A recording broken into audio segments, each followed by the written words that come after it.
അറിയാത്ത അപരാധങ്ങളും അപവാദങ്ങളും കൊണ്ട് അരിഞ്ഞു വീഴ്ത്തപ്പെടുന്ന അഭിമാനബോധമുള്ള സ്ത്രീത്വത്തിന് ഏതുകാലത്തും കടാങ്കോട്ട് ബാക്കത്തിന്റെ ദുർഗതിയും ദുരന്ത ജീവിതവും കണ്ണീരുണങ്ങാത്തൊരു പരിചയവും പടച്ചട്ടയുമാണ്. കേരളത്തിന്റെ വടക്കേയറ്റത്തെ 2-3 തറവാട്ടുകളിൽ കെട്ടിയാടുന്ന വെറുമൊരു തെയ്യംകെട്ടുത്സവത്തിനപ്പുറം ഒരു ജനത തലമുറകളായി നെഞ്ചിൽ കോരിയിട്ട് ഒരു ആത്മരോഷത്തിന്റെ മുടിയേറ്റുകൂടിയാണ് ഇവിടെ ഈ തോറ്റം പാട്ടുകൾക്കൊപ്പം ഉയർന്നു കേൾക്കുന്നത്. വടക്കേ മലബാറിലെ സ്ത്രീ സമൂഹത്തിന് എത്ര ഹൃദയമുറുകി കേട്ടാലും മതിവരാത്ത കടാങ്കോട്ട് മാക്കത്തിന്റെ തെയ്യത്തറയിലേക്ക് കേരള എക്സ്പ്രസ് ഒരു യാത്ര പോവുകയാണ്. വടക്കുള്ള സ്ത്രീകൾക്ക് കണ്ണീരണിയാൻ കടാങ്കോട്ടുമാക്കത്തിന്റെ ഒരു പേര് കേട്ടാൽ മതി. കണ്ണൂരിൽ ഏഴിമലയുടെ താഴ്വരയിൽ കുഞ്ഞുമംഗലത്തെ മാക്കത്തിന്റെ തറവാട്ടുമുറ്റത്ത് ആ ദുരന്ത നായികയുടെ ഓർമ്മയ്ക്ക് മുന്നിൽ ഇത്രയധികം സ്ത്രീകൾ വട്ടം ചുറ്റിയിരിക്കുന്നത് തന്നെയാണ് ആ ദൈവത്തിന്റെ ശക്തി. ചരിത്രാതീതമായൊരു ദുഃഖം തളം കെട്ടി നിൽക്കുന്ന ഒരു ദേശം, അവിടെ ഒരു ഗ്രാമം ഒന്നിച്ചിരുന്ന് വിതുമ്പുന്നത് തന്നെ ഇക്കാലത്തൊരു അത്ഭുതമാണ്. നാടും വീടും നാടുവാഴിത്വവും അനുശാസിക്കുന്ന പാതിവൃത്യങ്ങളെല്ലാം മരണം വരെ കാത്തു സൂക്ഷിച്ചിട്ടും അപമാനിതയായി ചതിയിൽപ്പെട്ട് കൊല്ലപ്പെടുന്ന ഒരു ധീരവനിതയുടെ പേരാണ് അങ്ങനെ ഒറ്റവാചകത്തിൽ വിശേഷിപ്പിച്ചാൽ കടാങ്കോട്ട് മാക്കം. സുന്ദരിയും ധീരയും ബുദ്ധിമതിയും പുരോഗമന ചിന്താഗതിക്കാരിയുമായ ഒരു സ്ത്രീയുടെ കഥ കഴിക്കാൻ നാത്തൂന്മാർ തന്നെ പദ്ധതിയിടുന്നതും ആങ്ങളമാർ ചേർന്ന് ആ ക്രൂരകൃത്യം നടപ്പാക്കുന്നതുമാണ് അത്യന്തം നാടകീയ മുഹൂർത്തങ്ങൾ നിറഞ്ഞ ആ കഥ. അതിന്റെ വലിയ നിന്ദയും കുറ്റബോധവും പല തലമുറകൾക്ക് ശേഷവും ഹൃദയത്തിൽ പേറുന്നവരാണ് ഇപ്പോൾ കടാങ്കോട്ടെ ആണുങ്ങൾ. ബാലകൃഷ്ണൻ നായരെ ഇതിലുണ്ട്, ചെറക്കൽ ടി ബാലകൃഷ്ണൻ നായരെ പുസ്തകത്തിൽ എഴുതിയിട്ടുണ്ട്. അയാളെ തറവാടാണ് ചെറക്കൽ. അവിടുത്തെ പിന്നെ വീരന്മാരായിരുന്നു, പട്ടാളക്കാരായിരുന്നു ഞങ്ങളെ പൂർവികന്മാർ. അവിടെ യുദ്ധത്തിന് പോയിട്ട് മടക്കം വരുമ്പോഴാണ് ഈ മരുവളെ കൊണ്ട് പെങ്ങളെ കൊണ്ട് വൃത്തികേട് പറഞ്ഞത്. അത് പറഞ്ഞത് ഭാര്യമാർ. അപ്പോൾ അത് അങ്ങനെ തന്നെ വിശ്വസിച്ച് പട്ടാളത്തിൽ പോയി തളർന്നു വരുന്ന പട്ടാളക്കാരല്ലേ.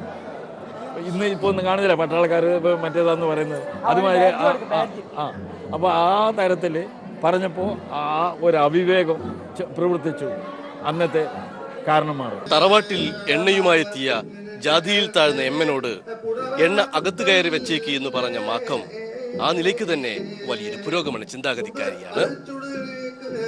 പക്ഷെ നാത്തൂന്മാർ അപഖ്യാതി കെട്ടിയുണ്ടാക്കി യുദ്ധത്തിന് പോയി വന്ന ആങ്ങളമാരെ പറഞ്ഞ് വിശ്വസിപ്പിച്ചു. മാക്കത്തിലെ കഥ മുഴുവനും അത് ഒരു സ്ത്രീയുടെ പ്രശ്നമാണ്, ഒരു സ്ത്രീ അനുഭവിച്ച വിഷയങ്ങളാണ്. അപ്പോൾ കാണാൻ വരുന്നവര് ഇപ്പോൾ കഴിഞ്ഞ ഓരോ 10-20 കൊല്ലമായിട്ട് കാണാൻ വരുന്നവരെന്നെ ഇപ്പം വരുന്നത് കഴിഞ്ഞ കൊല്ലം പാടിയ അതേ ആൾക്കാരാ പാടുന്നത്, അതേ പാട്ടാണ് പാടുന്നത്. എന്നാലും സ്ത്രീകൾ അതേ തെയ്യമാണ്, എന്നാലും അതേ ആൾക്കാർ വരുന്നു. അതിലൊന്ന് ഈ പാട്ടിൽ മുഴുവനും ഇപ്പോൾ മാക്കം ജനിക്കുന്നതിന് വേണ്ടിയിട്ട് ഞാൻ ആരോടാണ് വരവിരിക്കേണ്ടത് ചോദിക്കുന്നുണ്ട്. എന്നിട്ട് അവസാനം വരവരുന്നിട്ട് ഉണിച്ചെറിയമ്മ പ്രസവിക്കുന്നുണ്ട്. പിന്നീട് മാക്കം ജനിക്കുന്നതിൽ അവൾ കാതുകുത്ത്, വിദ്യാഭ്യാസം, ഈ കാര്യങ്ങളൊക്കെ പറയുന്നുണ്ട്. അത് വളരെ സൂക്ഷ്മമായിട്ടാണ് ഓരോ കാര്യവും വളരെ വിശദീകരിച്ച് പറയുന്നത്. അപ്പോൾ മാക്കം പൂരം നോക്കുമ്പോൾ ഒരു അമ്മ തെയ്യം കാണാൻ വന്ന അമ്മ താൻ കുട്ടിക്കാലത്ത് പൂരം നോറ്റ കാര്യമാണ് ഓർമ്മിക്കുന്നത്. സ്വന്തം ജീവിത കഥയാണ് ഇവർ വായിച്ചെടുക്കുന്നത്. മാക്കത്തിന്റെ കഥ കേട്ടിരിക്കുന്ന സ്ത്രീകൾക്ക് തങ്ങൾക്കുള്ളിലെയും ദുഃഖങ്ങൾ ദൈവത്തിന് മുന്നിൽ ഇറക്കി വെക്കാനുള്ളൊരു വേദിയാണിത്. സ്ത്രീകളുടെ പലവിധ വേദനകളുടെയും വലിയ ഐക്യദാർഢ്യമാണ് മാക്കപ്പൂതിയുടെ അരങ്ങിൽ നമ്മൾ കാണുന്നത്.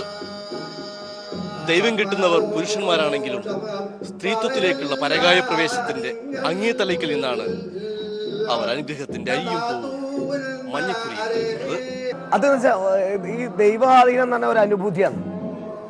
ഒരു അനുഭൂതി എന്ന് പറഞ്ഞാൽ നമ്മളെ തലപ്പാളിയും പൂവും വെച്ചിട്ട് നമ്മളെ ഗുരുകാരണന്മാരെ പ്രാർത്ഥിക്കും.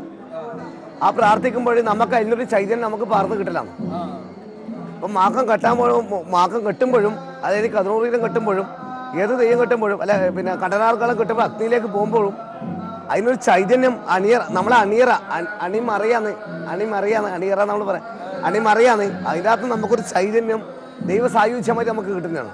അത് പൂർവികമത്തെ അത് എന്ന് വെച്ചാൽ നമ്മളെ തോറ്റം പാട്ടുകൾ ഇപ്പൊ തോറ്റം ചെല്ലുന്നില്ലേ, ഈ തോറ്റം ചെല്ലുമ്പോൾ ഈ തോറ്റത്തിന്റെ അകത്താണ് ദൈവാദിനം ഉണർന്നു വരുന്നത്. ഈ തോറ്റം ഇനി കുറച്ചങ്ങോട്ട് വൈകുന്നേരം മുറുകി വരുമ്പം മക്കളെ പ്രസവിക്കണം. അപ്പോൾ തോറ്റക്കാരൻ അനുഭൂതി വരും. അവരെ ആ ചൊല്ലുകൊണ്ട് തോറ്റക്കാരൻ പ്രസവം ചെയ്യലാത്. മാക്കത്തിന് 2 മക്കളാണ്, ചാത്തുവും ചീരുവും. ഭാര്യമാരുടെ വാക്ക് കേട്ട് മറ്റെല്ലാം മറന്നുപോയ മാക്കത്തിന്റെ ആങ്ങളമാർ അവളെ ഇല്ലാതാക്കാൻ ശ്രമിക്കുകയാണ്. അങ്ങനെയാണ് കോട്ടയം വിളക്ക് കാണാനാണെന്നും പറഞ്ഞ് അവർ മാക്കത്തെയും മക്കളെയും കൂട്ടി യാത്ര പോയത്. ചതിയിലേക്ക് പ്രതിരോധങ്ങളൊന്നുമില്ലാതെ വഴി നടത്തപ്പെടുന്ന സ്ത്രീത്വത്തിന് എവിടെയും ഇങ്ങനെ രാമകഥ പറയാനുണ്ടാവും. മാക്കത്തിൽ പറയുന്ന കഥ മുഴുവനും ഒരു ജീവിത കഥയാണ്.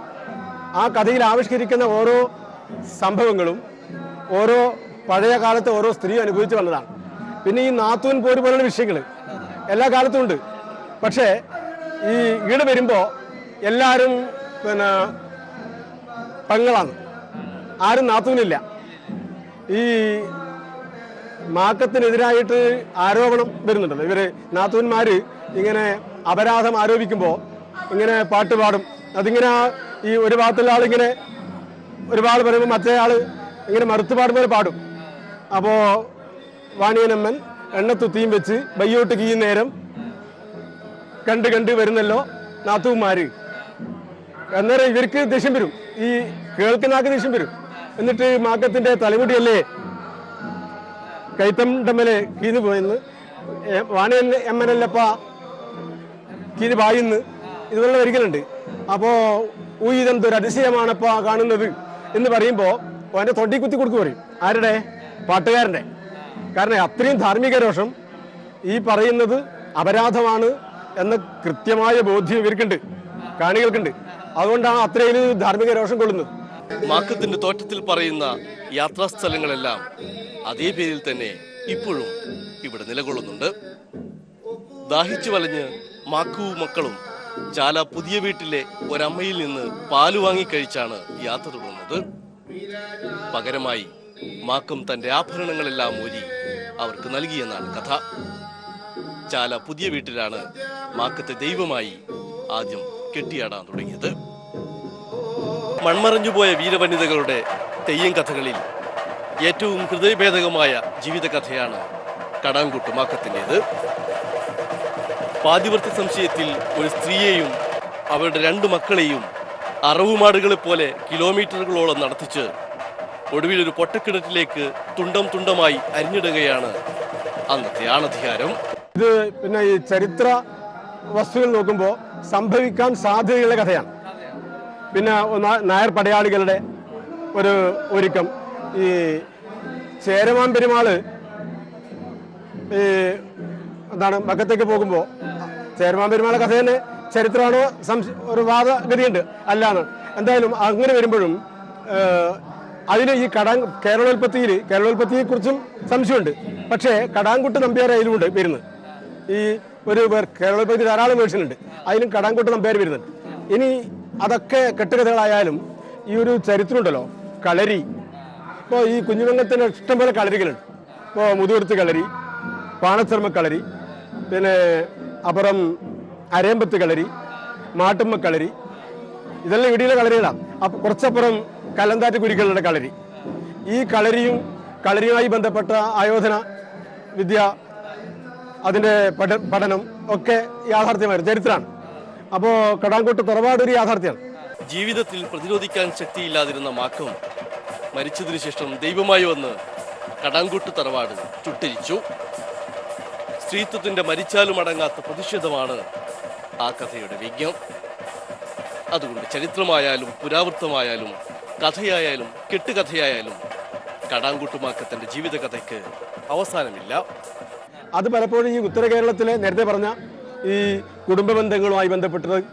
ഇപ്പോൾ അവിടെ ഒരു കഴിവുവീരുണ്ടെങ്കിൽ, ഇപ്പോഴൊരു മാക്കമുണ്ടെങ്കിൽ ആ കളിയാട്ടത്തിന് പോവുക എന്നുള്ളത്, അവിടെ പോയിട്ട് മാക്കത്തെ കാണുക എന്നുള്ളത്, പിന്നെ അവൻ്റെ നിത്യജീവിതമായ പ്രശ്നങ്ങൾ, അതിനൊക്കെ ഒരു ഉപശാന്തി കണ്ടെത്താൻ ഇപ്പോഴും സാധ്യത ആരായുന്നുണ്ട് മനുഷ്യന്.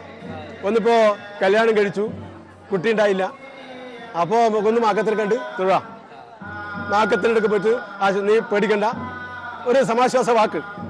ഇത്തരം കുറെ പ്രശ്നങ്ങൾ, എന്തൊക്കെയോ ധർമ്മം ഇപ്പോഴും മാക്ക നിർവഹിക്കുന്നുണ്ട്. തോറ്റം തീരുമ്പോൾ പുലർച്ചെ ദൈവത്തിന്റെ പുറപ്പാട് തുടങ്ങും.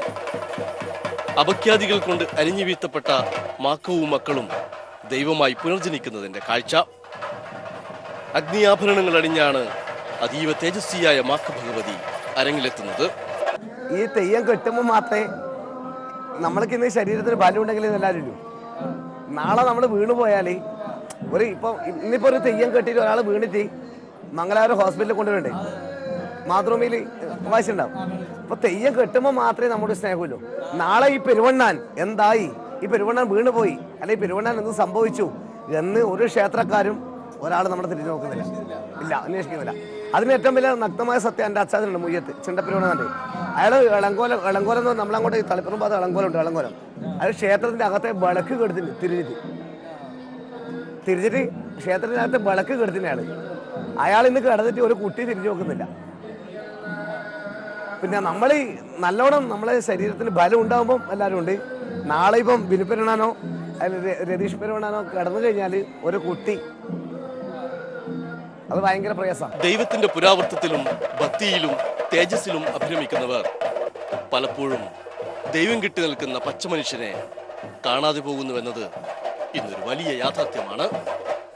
അതുകൊണ്ട് മാക്കത്തെ കൈതൊഴുന്നതിനോടൊപ്പം മുഖത്തെഴുതി മുടിവെച്ച് നിൽക്കുന്ന ഈ കോലധാരിയെ കൂടി കൈതൊഴുതില്ലെങ്കിൽ മാക്കത്തോടല്ല, മുഴുവൻ മനുഷ്യവംശത്തോടാകും നമ്മൾ അനീതി കാട്ടുക. വടക്കേ മലബാറിലെ 12 ആങ്ങളമാരുടെയും പൊന്നനുജത്തി മാക്കവും അവരുടെ പുന്നാരാൺമക്കളും അപവാദ ജൽപ്പനങ്ങളാൽ അരിഞ്ഞെറിയപ്പെട്ട ആ പഴയ കഥയ്ക്ക് കേരളം മുഴുവനും നമുക്കിപ്പോൾ എത്ര ഉപകഥകൾ വേണമെങ്കിലും പറയാനുണ്ടാവും. അതുകൊണ്ട് ജീവിതത്തിൽ സകല അനീതികളോടും അപമാനങ്ങളോടും പൊരുതി നിൽക്കേണ്ടി വന്നിട്ടുള്ള ഓരോ സ്ത്രീക്കും കടാങ്കോട്ട് മാക്കത്തിന്റെ ജീവിതകഥ സ്വന്തം ആത്മരക്തത്തിൽ തൊട്ടല്ലാതെ പറയാനാവില്ല. കേരള എക്സ്പ്രസ് യാത്ര തുടരുകയാണ്. അടുത്തയാഴ്ച വീണ്ടും കാണാം. കാത്തിരിക്കുക. ശുഭയാത്ര.